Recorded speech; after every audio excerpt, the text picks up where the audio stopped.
किंवा निष्ठावंत भाव भक्ताचा स्वधर्म निर्धार हे वर्म चुकू नको याला दास म्हणतात. म्हणून दासाच्या शब्दामध्ये दोन गोष्टी सांगितल्या. पहिली आहे निष्ठा आणि दुसरा आहे विश्वास. बदलायला नको महाराज. माणसं चलत बोलत बदलतात, चलत बोलत. माझी आमच्या भागामध्ये भागवत कथा चालू होती साहेब. कथेमध्ये वयस्कर बाबा याचे झोपायचे. मला काय कथा करू वाटाना, पण त्यांच्या बरोबर एक नातू येतात. नातू त्या नातवाला बोलून घेतलं. म्हणलं बाळा हे कोण आहे? बाळा म्हटलं महाराज माझ्या आजोबाच म्हणला. म्हणलं झोपत येतात. म्हणला मग मी काय करू? मी तुला रोज 100 रुपये देतो म्हणला गड्या, पण म्हाताऱ्याला झोपून देऊ नको. माझा कार्यक्रम सक्सेस झाला. कथेच्या अगोदर बाळा माझ्याकडे येतात, म्हाताऱ्याची काटे घ्यायचा, म्हाताऱ्याला 2 तास डोकीत राहायचा. 100 रुपये रोज देत होतो ना. मला 5-6 दिवस त्यांनी कसलं झोपून दिलं नाही, पण 7व्या दिवशी खुशाला झोपून दिलं ना. मी म्हणलं बाळा असं असतं कारण तुला रोज 100 रुपये देत होतो, आज पण 100 रुपये दिले, आजोबाला का झोपून दिलं? बाळा म्हणलं आजोबाने 200 रुपये दिले. बदललं का नाही? मला वाटतं म्हणूनच रामप्रभूने आपल्याला नेलं नाही रावणाबरोबर युद्ध करायला. ऐका, रामप्रभूने रावणाबरोबर युद्ध करण्यासाठी न नेले का वानर नेले? बोला बोला, कोणाला नेलं? वानराला नेलं. आपल्याला नेलं त्याचं कारण सांगू का? लंका कशाची होती? तुमच्या लक्षात आलं? जर आपल्याला नेलं असतं आपण धनुष्यबाण टाकून दिला असता आणि रावणाच्या घराच्या इटा उपसून आणल्या. खरंय का नाही? कारण लंका सोन्याची होती महाराज. अहो लोक चलत बोलत बदलत येतो. तुम्हाला खोटं वाटतंय? तुम्हाला पुरावा सांगू का? पुरावा ऐका, लक्ष देऊन ऐका. आता कीर्तन झालं, आता कीर्तन होईल ना 9ला 10ला 11ला कधीतरी. तसं नाही काही 9लाच होईल. समजा कीर्तन झालं, जे विठ्ठल झालं, सगळ्या माता मुले तुम्ही तुमच्या घरी निघाला. घरी जाताना कीर्तन झालं. आता तुम्ही असं रस्त्याने पायी चालला होता बरं का? लक्ष नाही का बरं का? आणि खरं बोला, खोटं बोलू नका. तुम्हाला तुमच्या शेजारणीची शपथ आहे. इथं बसलेल्या तुम्ही म्हणता माय सासूची तरी घालायची की.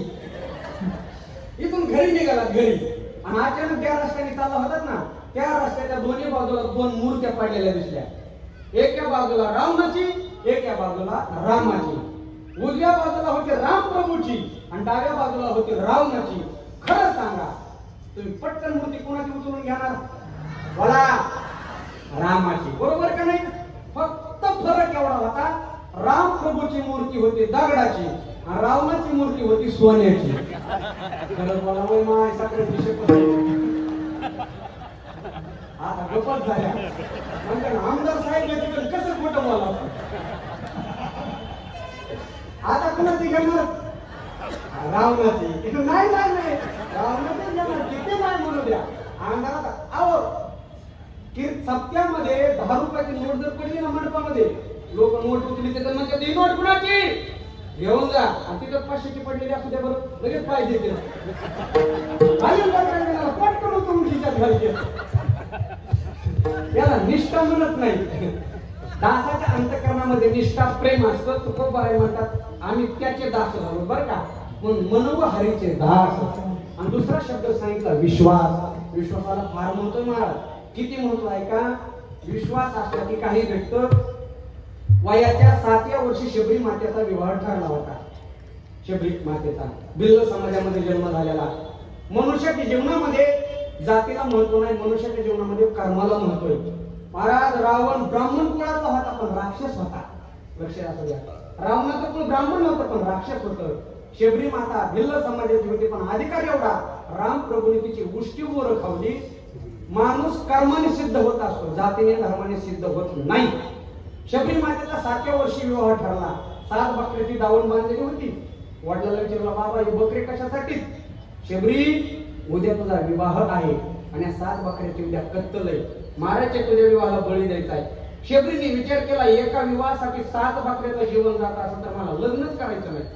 रातोरात घर सोडलं. माता ऋषीच्या आश्रमामध्ये सेवा केली. ऋषीने सांगितलं शबरी एक ना एक दिवस तुला प्रभू रामचंद्राची नक्की भेट होईल.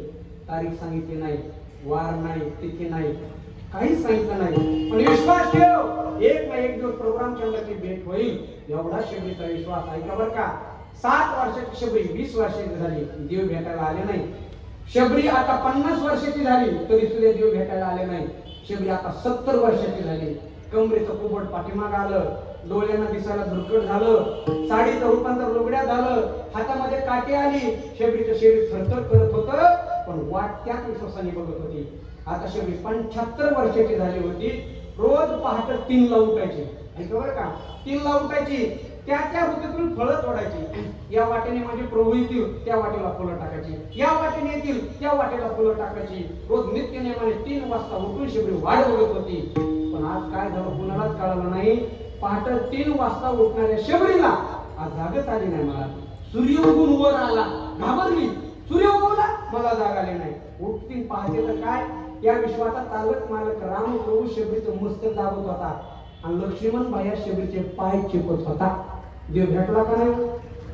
बोला, भेटला का नाही? कशामुळे भेटला? विश्वास, निष्ठा. ते दासाच्या जीवनानं संशय यायला नको गाड्यावर.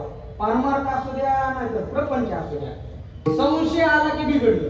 प्रपंचामध्ये नवरा बायकोचा एकमेकावरती संशय आला की प्रपंच उद्ध्वंस झाला, घटस्फोट आला. आणि परमार्थामध्ये संशय आला की देवाचं आपलं बिघडलं. काय काय संशय कुठं होता तुम्ही? कीर्तनाला गेला होता का? मग कीर्तनाला गेला होता तर अभंग कोणता होता? आता याला का गाता पाठाय का सगळा? एक माता म्हणजे लय संशय सारखं नवऱ्या संशय घ्यायची. कुठं होतात तुम्ही, कुठं होतात तुम्ही? नेमकं तिला 3 दिवस माहेरला जायची पाळी आली आणि तो विश्वासच नव्हता. माहेरला गेल्याबरोबर नवऱ्याला फोन केला, हॅलो कुठे आहेत तुम्ही? ते म्हटलं घरीच आहे. ती म्हटली खरं सांगा म्हणते तर? ती म्हटलं बाय पाया पडू का? घरीच आहे. ती म्हटली तर खरंच घरी असाल तर आपल्या किचन रूम मधलं मिक्सर लावा बरं, म्हणजे मला आवाज येईल. किती हुशार होती. मला वाटलं इकडचीच असेल.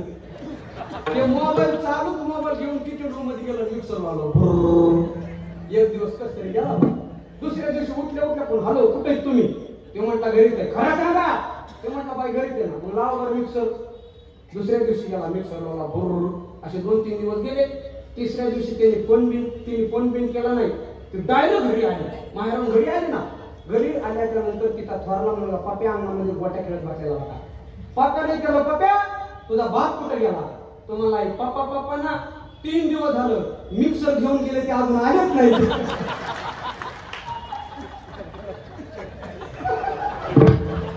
हे मिक्सर घेऊन फिरत होतं महाराज. आला फोन की फसली पिन, आला फोन की फसली पिन. आमदार हसले, सगळं गाव हसलं. विश्वास महत्वाचा करा. विश्वास परमार्थ असू द्या नाहीतर काही असू द्या. तुकोबाराय म्हणतात आमचा त्या भगवान परमावरती विश्वास आहे, आम्ही त्याच्यावरती एकनिष्ठ झालो. म्हणून आम्हाला ज्या 4 रोगांनी ग्रस्त केलेला आहे,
बिना रोगाचा माणूस नाही, पण आध्यात्मिक रोग आहेत. आध्यात्मिक कोणते कोणते?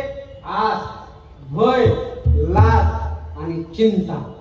प्रत्येक मनुष्य 4 रोगांनी ग्रस्त आहे. आपल्याला पहिला रोग लागलाय, त्या रोगाचं नाव आहे आशा, आणि त्याला आमच्या मराठवाड्यामध्ये हावडा म्हणतात. अपेक्षा. आशा म्हणजे काय?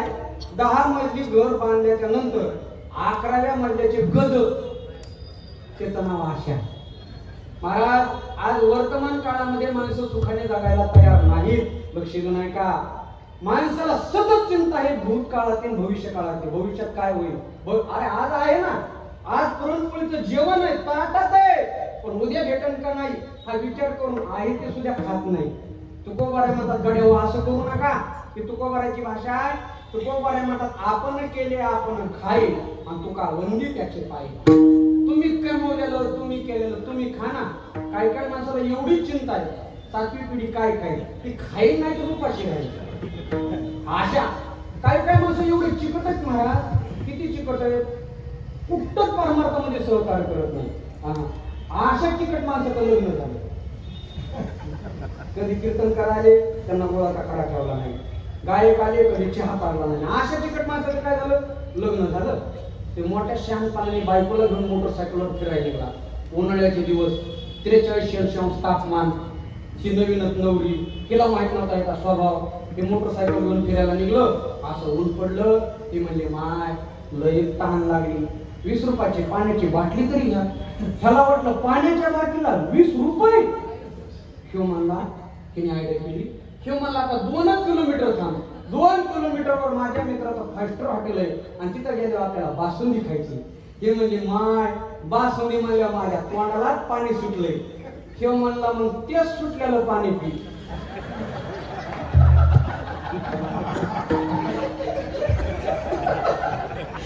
ही एवढी चिकट आहेत, विनोद काळेला सुद्धा हसले नाहीत, एवढी चिकट आहेत. का आशा. आशा पाहिलं बघे ना. मी एक गोष्ट सांगू का? लोभी माणसाने जगाचं लुबाडून खाल्लं तरी त्याचं पोट भरत नाही, आणि समाधानी माणसाने विश्वाबरोबर वाटून खाल्लं तरी तो उपाशी मरत नाही. म्हणून मी सुरुवातीला सांगितलं होतं, अंतःकरणामध्ये समाधान पाहिजे माणसाच्या जीवनामध्ये. म्हणून तर तुकोबाराय सुद्धा म्हणतात, चित्ती असू द्यावे समाधान. तुम्ही आहे त्या परिस्थितीमध्ये जीवन जगा, अंतःकरणाचं समाधान ढळून देऊ नका, ज्याची आज आपल्याला गरज आहे. पहिला रोग लागला आपल्याला आस, दुसरा रोग सांगितला भय. आपल्याला भय लागला नाही? नित्य उठून या खावा याची चिंता, हे सुद्धा भय आहे. सकाळी उठल्याबरोबर काय काय म्हणते, आज काय खायचं, अनेक चिंता, हे सुद्धा भय. भेटतं का नाही? कुणाला कशाचंच भय नसलं तर या विश्वामध्ये प्रत्येकाला एक भय आहे, त्याला मृत्यूचं भय म्हणतात. मृत्यूचं भय नाही आहे ना साहेब. 2-3 वर्षापूर्वी रोग आला होता. कोणता? कोरोना. कोरोनाने माणसं कमी मेले, पण मला कोरोना झाला ह्या भयानेच लोक मेले. नाही मेले, पण आपल्या सगळ्याचं भाग्य बरं का. तुम्ही म्हणू कसं काय? अहो, त्या कोरोना काळामध्ये मोठमोठे लोक गेले हो, करोडो प्रॉपर्टीवाले आध्यात्मिक क्षेत्रातले लोक गेले. पण आज 4 वर्ष झाले त्या रोगाला जाऊन. 4 वर्षाच्या नंतर हे 2025चं कीर्तन ऐकण्यासाठी आपण या धर्ममंडपामध्ये उपस्थित आहोत. हे उपकार कोणाचे आपल्यावरती? देवाचे देवाचे महाराज. म्हणून आपण त्याला विसरायला नको. आहेत का नाही आपण? खरं सांगा बरं, ह्याच्यात एक तरी माणूस मिळालाय का? करा हात वर, मिळलोय म्हणून करा. नाही ना, हे उपकार देवाचेच ना. भय लागले आपल्या पाठीमागं, भय, आस, भय. या विश्वातला संत सोडता निर्भय माणूस अजून जन्माला येत आहे. निर्भयता अजून कोणाकडे नाही महाराज. निर्भय माणूस नाही, फक्त आपली निर्भयता झाकलेली. आपली निर्भयता झाकलेली महाराज. प्रत्येक माणसाला भीती वाटते. आपली निर्भयता दिसते भित्रेपणाची निर्भयता, भित्रेपणाची. भेट नाही असा माणूस अजून जन्माला यायचा बाकी आहे. जुन्या काळातली घटना ऐका. काय झालं बघा, एक तुम्ही आवाजातून खाली माझ्याकडे लक्ष द्या. एका राणीने असा पण ठेवला, पण मोबाईल वाले माझ्याकडे लक्ष द्या. मोबाईल वाले मोबाईल जरा खाली ठेवा, बघितले खाली. मोबाईल अवघड आहे मला, ते प्रत्येक 2 सेकंदाला ओपन करावं लागतं. काय झालंय म्हणून. जुन्या काळामध्ये घटना आहे. जुन्या काळात एका राजकुमाराने पण ठेवला, पण जो या विश्वातला निर्भय माणूस आहे तो पती मला करायचा. एवढं काय तर अवघड आहे ना. राजा होता, राजाने दौंडी दिली, जो कशाला भेट नाही त्याला माझी मुलगी द्यायची. आता राजाची मुलगी रांगा लागलेल्या, रांगा कुणी सांगायचं माझ्यासारखा निर्भय नाही, मी हत्तीला मारलं, मी सिंहाला भेट नाही, मी नागाला भेट नाही, 100 शत्रूला भेट नाही, आपली आपली निर्भयता सांगू लागले ना. ते म्हणजे एवढं टेन्शन घ्यायचं नाही. एक छोटीशी परीक्षा आहे, त्या परीक्षेत उत्तीर्ण झाला तर लगेच तुमच्या गळ्यामध्ये वर मला. परीक्षा अशी होती, या राजकन्येने एक 10 बाजाची खोली सजवलेली होती. त्या खोलीमध्ये पंचपक्वानाचं जेवण होतं. ती अशी त्याला रांगोळी उघडी काढून त्या सदस्याला जो आला होता सांगायला, त्या सदस्याला जेवायला वाढायची. ती समोरून अशी जेवायला वाढायची. त्याला भूक लागलेली, मग हा जेवण चालू करायचा. जेवण चालू असताना त्या राजकन्येची एक दासी यायची आणि हळू छाच्या पाठीमागून सुतळी बॉम्ब वाजवायची. जसा बॉम्बचा आवाज झाला तसा एवढा दचकायचा. चल उठ म्हणायची. तो कसला निर्भय रे, मग अशी म्हणे स्वतः ह्याला मारलं त्याला मारलं. आवाजाला घाबरला. तिने असे अनेक उठून लावले. त्याच राजवाड्याचे माणूस आता जेवणाला कंटाळायला, त्यांनी ही नंबर पाहिला, घुसला रांगेमध्ये. ह्याला भूक लागलेली होती, बसला जेवायला. जेवायला बसल्याच्या नंतर तोच प्रयोग, सुतळी बॉम्ब दिला. ते दचकलं नाही, खोकला नाही, काय नाही काय नाही, तसेच गुलाबजामुन ओढीत होतं. खाण्याचा कार्यक्रम चालू होता. सगळे सुतळी बॉम्ब वाजले, ते दिवाळी ते उरले सुरले बी वाजले. ते दचकला नाही. मग हिला काय वाटलं, हा कोण आहे, निर्भय आहे. बहुतेक आवाजाला भेट नाही, माणसं आवाजाला अचानक दचकतात का नाही, हा कशालाच भेट नाही. तरी त्याच्या गळ्यामध्ये माळ घातली, थाटामाटामध्ये लग्न झालं. आता ऐका बरं का, किती जाती येते, ती जाती काय असेल ती झाली. लग्नाला 1 महिना झाला. आणि 1 महिन्याच्या नंतर एका रात्री ती दुधाचा ग्लास घेऊन आतमध्ये गेली. हा क्वार्टर बसलेला, डोळ्यासमोर चित्र आहे ना, क्वार्टर बसलेला. त्या भिंतीवरती एक चित्र काढलेलं होतं. त्यांच्या रूम मध्ये भिंतीवरती एक चित्र होतं आणि तो भिंतीवरचं चित्र असं बघत होता. त्याचा चेहरा चित्राकडे होता आणि पाठ दरवाजाकडे होती. डोळ्यासमोर आणवर का, त्याचा चेहरा चित्राकडे होता आणि पाठ दरवाजाकडे होती. तिने दरवाजातून आवाज दिला, अहो आतमध्ये येऊ का. जुन्या माता मावल्या विचारायच्या, ते जुन्यातच सांगायला होतं, अहो आतमध्ये येऊ का. त्याने काय ऐकलं, हे चित्रच बघत होतं. तिने परत आवाज दिला, अहो स्वामी आतमध्ये येऊ का. ते चित्रच बघत होतं, त्याने काय पाहिलंच नाही. मग तिने तिच्या ओरिजिनल आवाजामध्ये आवाज दिला. माता माऊलीचे 2 आवाज असतात, एक सासरचा आणि एक माहेरचा. तो माहेरचा कधी कधी उघडा पडतो बरं का, तो कधी उघडा पडतो साडी हलकी आणल्याच्या नंतर. मग तिने ओरिजिनल आवाज दिला, तरी तिने ऐकलं नाही. ती तशीच गेली, दुधाचा ग्लास बाजूला ठेवला आणि पप्पा ऐका बरं का, तो भिंतीवरचं चित्र बघत होतं. ह्याच्या पाठीवरती असं धक्कन केलं आणि धक्कन केल्याच्या नंतर हे एवढा दचकाला. आणि तेव्हा तिच्या लक्षात आलं, हे भैर आहे. म्हणून त्या दिवशी सुतळी बॉम्बला दचकलं नाही. नाहीतर हे सुद्या निर्भय नाही. आपलं तसं तर नाही. आपलं निर्भय भित्रेपणाच आहे. आपण भेटो, मृत्यूला भेटो. पण तुकोबाऱ्या म्हणतात आम्ही भेट नाही. आता का भीत नाही, आता आपल्या मरणाला सुद्धा भेट नाही. आमची निर्भयता प्राप्त झाली. भय निघून गेलं. आज भय लाजही निघून गेली, आमची चिंताही निघून गेली. महाराज हे कशामुळे झालं, आईशी तया सत्ता समर्थ. तो काय सामान्य काय, पण आता त्याची कथा त्याचं नामस्मरण करत असताना आता आम्ही आलो परमार्थामध्ये. आता आम्ही मरेपर्यंत फक्त एकच नियम पाळणार, मरेपर्यंत वाईट माणसाची संगत करणार नाही. अभंगाचं शेवट.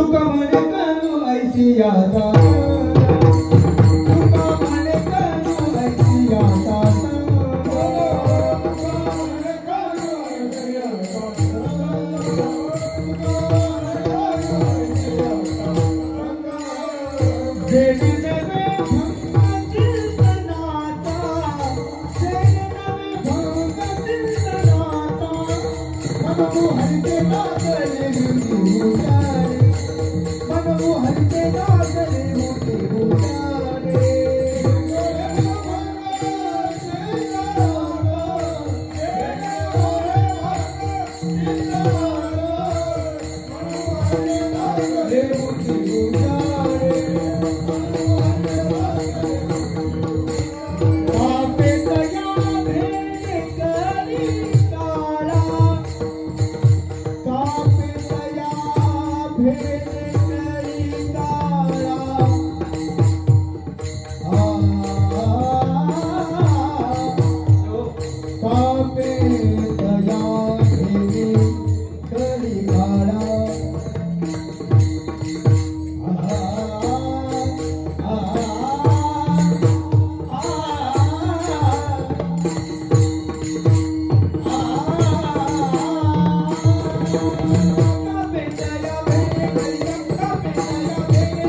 आम्ही आमच्या जीवनामध्ये अशा माणसाची संगती करू जेणेकरून चिंतनाचा कीर्तनाचा विक्षेप होणार नाही आणि अशा माणसाच्या संगतीमध्ये काय करू याची कथा नामाचा गजर.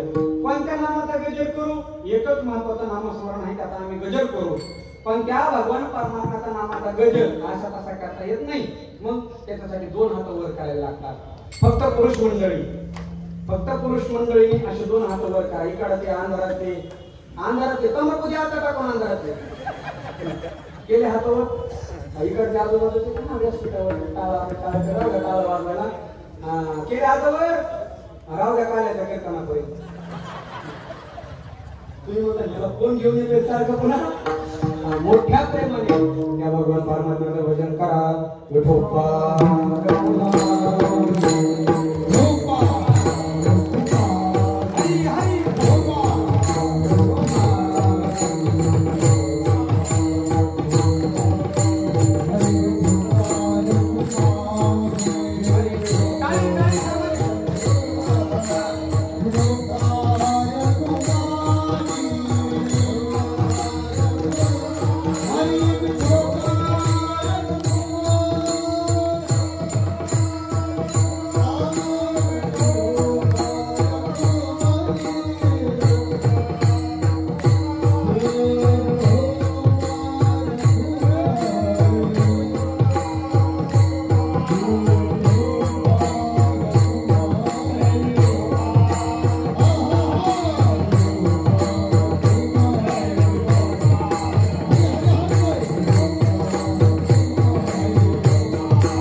अभंगाचं शेवटचं चरण राहिले. आज तुम्हाला काहीतरी आगळं चरित्र सांगणार आहे मी. त्याच्यामुळे 10 मिनिटं माझ्या घड्याळानुसार 10 मिनिटं राहिले.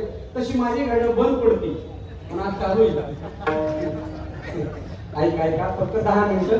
अभंगाच्या सरते शेवटी जगद्गुरु श्री तुकोबाराय म्हणतात, तुका म्हणे करू ऐशियाचा संग जेणे मोहे भंग चिंतनाचा. माझं या कीर्तनाचा आधी एक वाक्य सगळ्यांनी खरंच घरी घेऊन जा बरं का. एक वाक्य सांगतो ऐका. नाग जर बाहेर निघला ना लोक काठी घेऊन धावतात मारण्यासाठी. बरोबर. नाग जर बाहेर निघला तर लोक काठी घेऊन धावतात मारण्यासाठी. पण तोच नाग भगवान शंकराच्या पिंडी निघला तर लोक हात जोडतात नमस्कार करण्यासाठी. नाग तोच आहे पण संगत कोणाची केली त्यावरून त्याचं अस्तित्व असतं. तुकोबाराय म्हणतात, कपडे स्वच्छ धुता नकळत माणसाचे हात देखील स्वच्छ निघत असतात. कपडे धुणं झालं हात धुची गरजच नाही ना, मग आपोआप निघून जाते ना. लागले तयाची संगती झाली त्यांची तीच गती. म्हणून चांगल्या माणसाच्या संगतीमध्ये चांगले विचार सुचतात.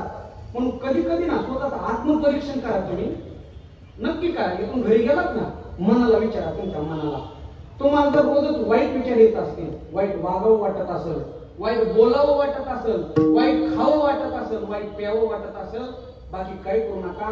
आपल्या संगतीचा माणूस तपासा. तुमच्या संगतीचा माणूस बदला तर तुमचे विचार बदलतील. संगतीचा माणूस बदला तर तुमचे आचार बदलतील. महाराज, माणसाचं 50% जीवन त्याच्या प्रारब्धाने आणि प्रयत्नाने घडत असतं.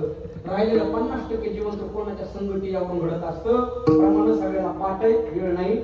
तुकोबाराय म्हणतात, भेटनाच्या संगे विराजो बंधवला कुसंगे नाहीला साधू तैसा. मोठमोठे माणसं संगतीने बिघडलेले पाहिलेत, सामान्य नाही. एका खेडेगावामध्ये एक गाढव होतं. ऐका, त्या गाढवाला झाली सर्दी. कुंभारदादा होते, कुंभारदादाकडे एकूण ते गाढव होतं. तसे बरेच एकूण ते गाढव असतात. लक्षात आलं तर बघा, कुंभारदादाकडे ते गाढव होतं. गाढवाला सर्दी झाली. कुंभारदादा गाढवाला घेऊन डॉक्टरकडे गेले. डॉक्टर होता माणसाचा, पण तो म्हणला गाढव आलं, त्याला काहीतरी औषध वगैरे द्यावं लागेल. कुंभारदादाला सांगितलं, दादा औषध आहे पण औषध इथं नाही, औषध मुंबईला आहे. मग 5,000 लागतील. सकाळ औषधी. कुंभारदादाला गरज होती महाराज. ऍडव्हान्स मध्ये 5,000 रुपये दिले.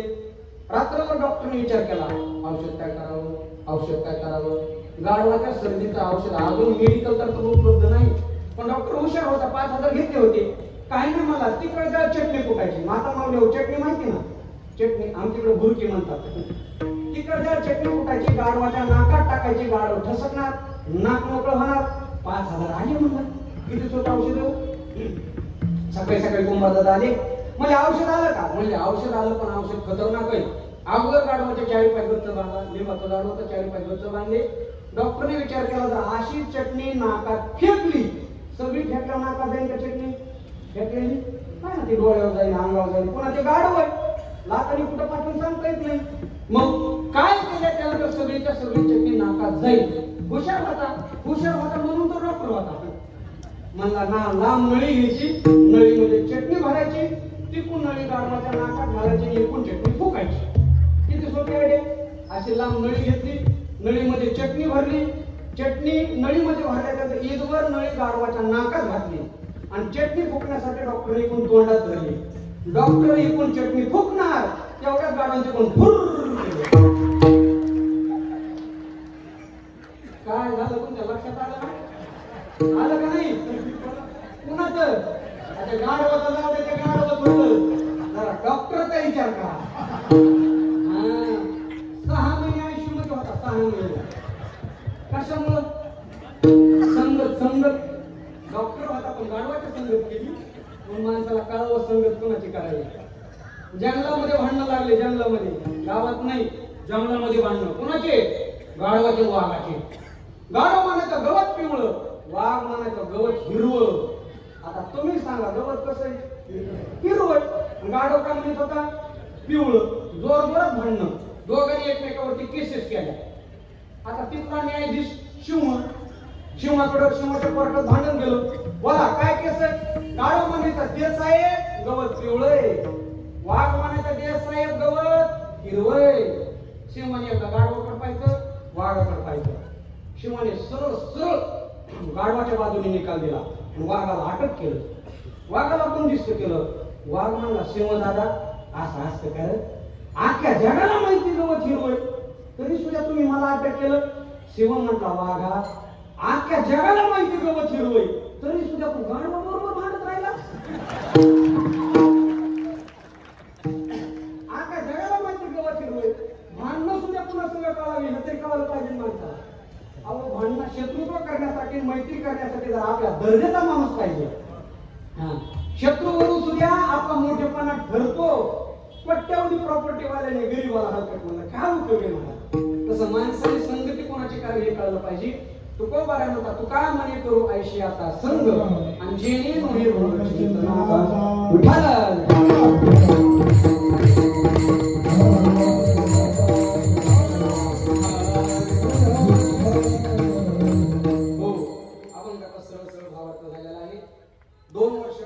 कार्यक्रमामध्ये माझी सेवा झाली होती. वैभव महाराज तुम्ही होते वाचायला. त्यावेळेला मी या ठिकाणी अखंड भारत देशाचा 2000 वर्षापासूनचा इतिहास सांगितला होता. आज सांगणार नाही, म्हणजे सांगितलं होता ना ह्याच्या अगोदर. मोहन महाराजांची या सगळी मित्रमंडळीची विनंती आहे की मला वाटतं गेल्या वर्षी दिनांक 22 जानेवारी 2024 रोजी आपल्या भारत देशामध्ये नवीन घटना घडलेली. तुम्हाला सर्वांना माहिती, जवळजवळ त्या घटनेला आज 1 वर्ष पूर्ण होत आहे. कोणती घटना? 22 जानेवारीला या देशाचा प्राण आणि अयोध्याचा राम 495 वर्षाच्या परत आलेले. बरोबर आहे का नाही? ऐका, अफगाणिस्तानमध्ये जेव्हा बाबर आला, बाबरने प्रथमतः अयोध्येमध्ये नमाज पाडला, त्याच्यामुळे बाबरीमध्ये त्यावेळेला स्थापन झाली होती. तिथून पुढे संघर्ष चालू झाला. 6 डिसेंबर 1992 साली बरं का. नंतर त्या ठिकाणी ती बाबरी मस्जिद पाडण्यात आली, संघर्ष चालू झाला. 19ला निकाल लागला आणि या देशातलं सगळं सुंदर मंदिर आदरणीय या देशाचे लोकप्रिय पंतप्रधान नरेंद्र भाईजी मोदी साहेब यांच्या नेतृत्वाखाली त्या मंदिराची स्थापना झाली. साहेब, आम्ही महाराष्ट्रभर कीर्तन करतो, आम्हाला लोक म्हणतात राम मंदिर हा राजकारणाचा विषय म्हणतात बरं का आम्हाला लोक, आम्ही बोलायचं. पण मी स्पष्टपणे सांगतो दादा हो, राम मंदिर हा राजकारणाचा विषय नाही, राम मंदिर हा हिंदुत्वाचा विषय. हिंदुत्वाचा विषय राम मंदिर. आणि ते 12 जानेवारी 2024 ला राम मंदिर त्या ठिकाणी उभं राहिलं. आज थोडक्यामध्ये काय झाले 5 मिनिटांमध्ये आज मी तुम्हाला या विश्वाचे प्राणप्रिय आणि भारत देशाचा प्राणप्रिय रामप्रभू यांचा 42 पिढ्यांचा थोडक्यात इतिहास सांगतो. आज आपल्याला आजोबा माहित नाही, पंजोबा माहित नाही, पण या देशातले जे हिंदू धर्माचे सगळ्यात मोठे आराध्य दैवत आहे ते रामप्रभू आहे. आपल्याला देवाचा इतिहास माहित पाहिजे का नाही? लोक म्हणतात रामप्रभू देव नाही, पुरावा दाखवा. पुराव्याची गरजच नाही महाराज. हिंदू धर्माची सगळीच मोठी देवता रामप्रभू आहे. ज्यांनी वेदाचा अभ्यास केला ते रामप्रभू. म्हणून ऐका, आपलं धर्मग्रंथ असं सांगतं बरं का, धर्मग्रंथानुसार, इतिहासानुसार नाही, धर्मग्रंथ असं सांगतं की सृष्टी ज्या देवाने निर्माण केली त्याला ब्रह्मदेव म्हणतात. लक्षात नाही का? ब्रह्मदेवाच्या मुलाचं नाव आहे मरीची, मरीचीच्या मुलाचं नाव आहे कश्यप. कश्यपला 2 बायका, दिती आणि अदिती. एका बायकोपासून देवताचा जन्म झाला, एका बायकोपासून राक्षसाचा जन्म झाला. कश्यपचा मुलगा आहे विवस्वान, ज्यांनी सूर्याबरोबर युद्ध केलं आणि सूर्याला जिंकून घेतलं, म्हणून त्याला नाव प्राप्त झालं विवस्वान सूर्य. आणि या विवस्वानापासून भगवान प्रभू रामचंद्राचं सूर्यवंशाची स्थापना झाली. जो देवाचा सूर्यवंश म्हणतो ना, तो सूर्यवंश तो विवस्वानी स्थापन केला. लक्षात नाही का? या विवस्वानच्या मुलाचं नाव आहे मनु, मनुच्या मुलाचं नाव आहे मरीची, मरीचीचे इक्ष्वाकू, इक्ष्वाकूचे कुक्षी, कुक्षीचे विकुक्षी, विकुक्षीच्या मुलाचं नाव आहे बाण, बाणच्या मुलाचं नाव आहे अनरण्य, अनरण्याच्या मुलाचं नाव आहे त्रिशंकू, त्रिशंकूच्या मुलाचं नाव आहे मांदाता, मांदाताच्या मुलाचं नाव आहे सुसंधी, सुसंधीच्या मुलाचं नाव आहे ध्रुवसंधी, ध्रुवसंधीच्या मुलाचं नाव आहे भरत, भरतचा आशित, आशितचा सगर, सगरचा असमंज, असमंजचा अंशुमान, अंशुमानचा दिलीप, दिलीपचा भगीरथ, ज्यांनी या पृथ्वी तलावरती सगळ्यात मोठी खरतर साधना करून भगवान शंकराच्या जटेत म्हणा किंवा ब्रह्मदेवाच्या कमंडलूची गंगा पृथ्वी तलावरती आणली. तोच हा तपश्चर्या करणारा महात्मा भगीरथ, ज्याच्यामुळे आपल्याला गंगा प्राप्त झाली. या भगीरथच्या मुलाचं नाव आहे कुकुस्त आणि कुकुस्ताच्या मुलाचं नाव आहे राजा रघु. रघु राजा या देशातला सगळ्यात स्वाभिमानी राजा होऊन गेला, ज्याच्या नावावरून भगवान प्रभू रामचंद्राचं रघुकुल चालू झालं. म्हणून त्यावेळेला एक मन प्राप्त झाली, रघुकुल रित सदा केली आली. प्राण जाय पर वचन न जाय. प्राणापेक्षाही दिलेलं वचन ज्याला प्रिय होतं त्याला रघुराजा म्हणतात. ऐका, रघुच्या मुलाचं नाव आहे प्रवृद्ध, प्रवृद्धाच्या मुलाचं नाव आहे शंकन, शंकनच्या मुलाचं नाव आहे सुदर्शन, सुदर्शनचा मुलगा आहे अग्निवर्ण, अग्निवर्णाच्या मुलाचं नाव आहे शीघ्र, शीघ्रचा मुलगा मरु, मरुचा मुलगा आहे इक्ष्वाकू, इक्ष्वाच्या मुलाचं नाव आहे अनिवर्ण, अनिवर्णाच्या मुलाचं नाव आहे नाभाग, नहुष, नहुषच्या मुलाचं नाव आहे नाभाग, नाभागच्या मुलाचं नाव आहे ययाती, ययातीच्या मुलाचं नाव आहे अज, आणि अजच्या पोटी या देशाचा महान पराक्रमी राजा झाला म्हणतात राजा दशरथ, ज्याने पुत्र कामेष्टी यज्ञ केला. आणि याच दशरथ राजाच्या पोटी या देशाचे प्राण आणि अयोध्येचे राम जन्माला आले. हे आपल्याला माहित पाहिजे बाबा. आपण हिंदू धर्मातली माणसं आहोत ना, आपल्याला कृष्ण वंश माहित पाहिजे, आपल्याला राम वंश माहित पाहिजे. म्हणून नेहमी सांगत असतो स्वाभिमान बाळगा. हिंदू देशामध्ये आणि हिंदू धर्मामध्ये जन्म झाला तुम्हाला, आपल्याला 3 गोष्टी प्रामुख्याने माहित पाहिजेत. आपले ग्रंथ, आपले संत आणि आपलं साहित्य. 3 गोष्टी माणसाला माहित पाहिजे. आपला ग्रंथ कोणता? भगवद्गीता, महाभारत, रामायण यांची माहिती पाहिजे. आपला देव कोणता? रामप्रभू भगवान श्रीकृष्ण, पांडुरंग परमात्मा विठ्ठल. आणि आपले संत ज्ञानोबा तुकारामांपासून श्री संत भगवान बाबापर्यंत सगळे संत आपल्याला माहित पाहिजे, तरच आपण माणूस आहोत. नाहीतर तुकोबाराय म्हणतात मनुष्यापरी कुत्रीती. आपल्याकडे इतर प्राण्यामध्ये काय फरक आहे? म्हणून हा इतिहास आपल्याला माहित पाहिजे, त्यामुळे सांगितला. खरं सांगू का, माझी वेळ झालेली, पण या कार्यक्रमाच्या अनुषंगाने एकच बोललं बरं का. मी महाराष्ट्रभर कीर्तनामध्ये सांगत असतो, महाराष्ट्रभर फिरतो. पण तुम्हाला जर कधी या परिसरातल्या लोकांना दुःख वाटलं, कष्ट वाटलं, अनेक संसारामध्ये वेगवेगळे त्रास आहेत, तर आत्मपरीक्षण करा आणि एकदा या धर्ममंडपामध्ये येऊन बसा. नव्याने तुम्हाला ऊर्जा प्राप्त झाल्याशिवाय राहणार नाही महाराज. एवढा मोठा भव्य दिव्य अखंड हरिनाम साधता येईल. आमच्या साहेबावरती समाजाचं प्रेम नाही, पण खरंच सांगतो साहेबावरती विठ्ठलाचं सुद्धा प्रेम आहे महाराज. म्हणून तर त्यांच्या हातून असे एवढे मोठे कार्य घडतात. देव कोणालाही सहकार्य करत नाही हो. देव एखादा माणूस निवड करत असतो, हे कार्य त्याच हाताच्या माणूसून देव करून घेत असतो. या विश्वामध्ये असंख्य माणसं आहेत, सगळ्याच हातून सगळे कार्य होत नाही. देवाची सुद्धा काहीतरी चॉईस असतं ना, आपल्याला वाटतं ना ही चॉईस आहे. देवाने या कार्यक्रमासाठी, या परिसराच्या विकासासाठी आमदार साहेबांची निवड केलेली. देवाची निवड केल्या, आपण कोण निवडून पाडणारी माणसं महाराज, बरोबर का नाही साहेब? असंच मी माऊली चरणी तुकोबाराच्या चरणी प्रार्थना करतो. तुमच्या जीवनामध्ये, प्रपंचामध्ये, या परिसरातील सर्व तुमच्या समाजाची, देशाची तुमच्याकडून अशी सेवा घडत राहो, तुम्हाला उदंत आयुष्य ऐश्वर्य भेटो, ही विठ्ठल चरणी प्रार्थना. आणि थांबतो. झालेली सेवा विश्वचैतन्य भगवान श्री ज्ञानोबाराय, वैराग्य भास्कर जगद्गुरु तुकोबाराय, सर्व श्रोते वर्गाच्या चरणी अर्पण. आणि याच ठिकाणी सेवेला पूर्ण विराम.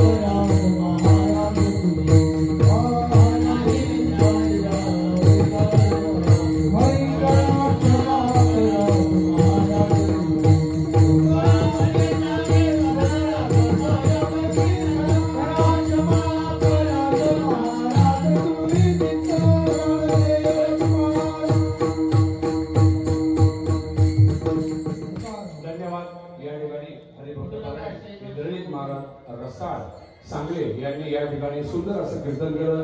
राष्ट्रीय कीर्तन महोत्सव